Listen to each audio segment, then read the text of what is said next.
Halo saudara, dari Arlington, Virginia, saya Helmi Yohanes dan tim VOA kembali hadir dengan serangkaian berita Amerika Serikat dalam segmen Sapa Dunia.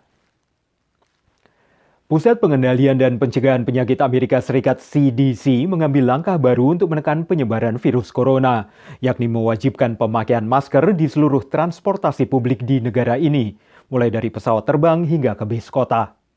Ribuan orang mengantri untuk divaksinasi di berbagai negara bagian Amerika dan sejumlah wilayah mengubah fasilitas publik seperti stadion olahraga di Denver ini menjadi tempat vaksinasi massal.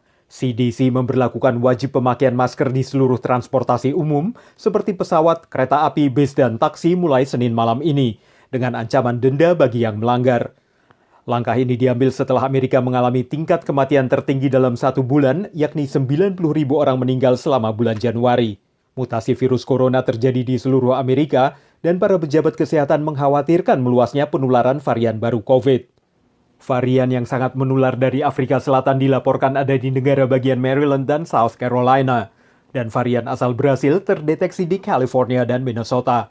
Ratusan kasus varian asal Inggris terkonfirmasi di setidaknya 32 negara bagian. Sementara itu vaksin baru dari Johnson & Johnson sudah melewati uji klinis dan menunjukkan kemanjuran 85% melindungi COVID yang parah dan 100% efektif mencegah rawat inap dan kematian. Pabrik vaksin di Baltimore kini memproduksi jutaan dosis untuk mengantisipasi pengajuan izin penggunaan darurat oleh Johnson & Johnson dan AstraZeneca. Menurut CDC, hampir 50 juta dosis vaksin COVID telah didistribusikan di seluruh Amerika dan hingga kini 29 juta dosis sudah digunakan dalam vaksinasi massal.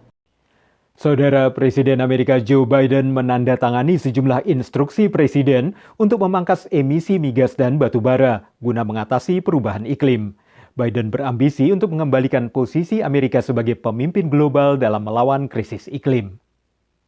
Data Badan Antariksa NASA menunjukkan 2020 jadi tahun terpanas dalam sejarah, mengikuti tren memanasnya planet biru ini. Dengan mengurangi emisi migas dan batu bara, Presiden AS Joe Biden berharap untuk bisa mencegah efek perubahan iklim. Pada hari pertama pemerintahannya, Biden membawa AS kembali bergabung dengan Perjanjian Iklim Paris setelah pada tahun 2017, Trump menarik AS keluar dari perjanjian tersebut.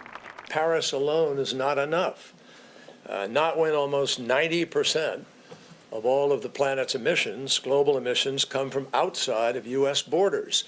We could go to zero tomorrow, and the problem isn't solved. Kerry mengatakan pemerintahan Biden akan menugaskan estimasi intelijen nasional untuk meninjau dampak perubahan iklim. Dan untuk pertama kalinya, perubahan iklim akan jadi pertimbangan utama dalam kebijakan pertahanan dan luar negeri AS. The test is going to be on how he overcomes the constraints, how he kind of drives this agenda, and even pushes back entrenched interests while working with those that are committed both domestically in the United States and internationally for a post-carbon world.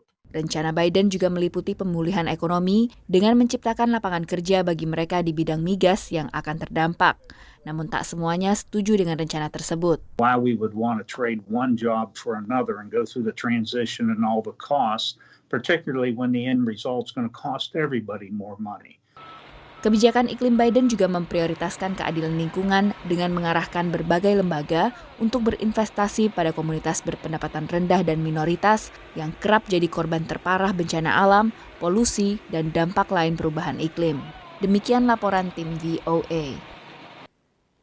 Beralih ke ajang penghargaan film dan televisi di Amerika yang biasanya berlangsung di bulan Januari dan Februari dengan anugerah puncak paling bergengsi Piala Oscar pada akhir Februari. Tapi tahun ini pandemi menunda sejumlah acara penghargaan dan juga mengubah format dari yang dikenal selama ini. The Billboard Latin Music Awards adalah satu-satunya acara penghargaan baru-baru ini yang mengadakan karpet merah, meski terbatas. It's been strange. We've seen these award shows kind of try to improvise given the circumstances. I thought the Emmys were actually kind of entertaining.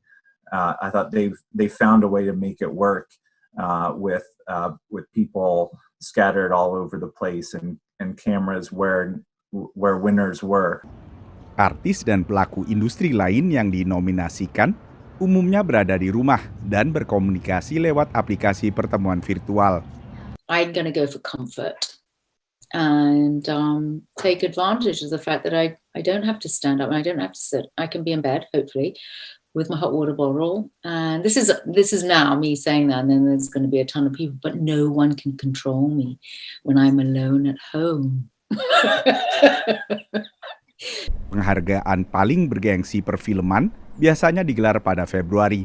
I think there are a lot of people who don't even feel like the Oscars are happening this year, even in Hollywood. I mean, I'm not sure it's a very small percentage of attention that people actually have on this right now, and a lot of people, even in the industry, have not seen a lot of these movies. That'll change. There's a lot of time to go. You know, the Oscars were postponed 2 months to late April. Lembaga pemeringkat Nielsen mencatat penonton penghargaan Oscars tahun 2020 turun 20% dibandingkan tahun sebelumnya. Demikian laporan tim VOA. Pandemi COVID membawa dampak bagi para pelaku bisnis tak terkecuali bisnis fotografi.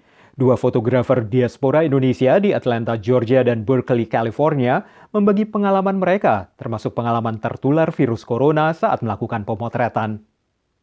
Penurunannya mungkin sekitar 90%. Inilah yang dialami Yoshiko Santoso, fotografer pernikahan di Atlanta, Georgia. Namun ketika aturan tinggal di rumah diperlonggar, Yoshiko mulai menangani kembali pemotretan pernikahan dari kliennya yang sempat tertunda. Ia pun berusaha memproteksi diri selama melakukan pemotretan. Pas sampai di wedding itu, tamu-tamunya itu nggak ada yang pakai masker. Paling cuma 1-2 orang pakai masker, dan mereka tidak ada social distancing sama sekali. Suatu saat setelah menangani 4 pemotretan berturut-turut dalam 1 akhir pekan, seminggu kemudian Yoshiko merasakan gejala COVID. Walau tak sampai dirawat, namun tanpa disadari, Yoshiko menularkan virus ini ke ibunya. Tapi sekarang puji Tuhan dia sudah sembuh, maksudnya dia sudah keluar dari rumah sakit.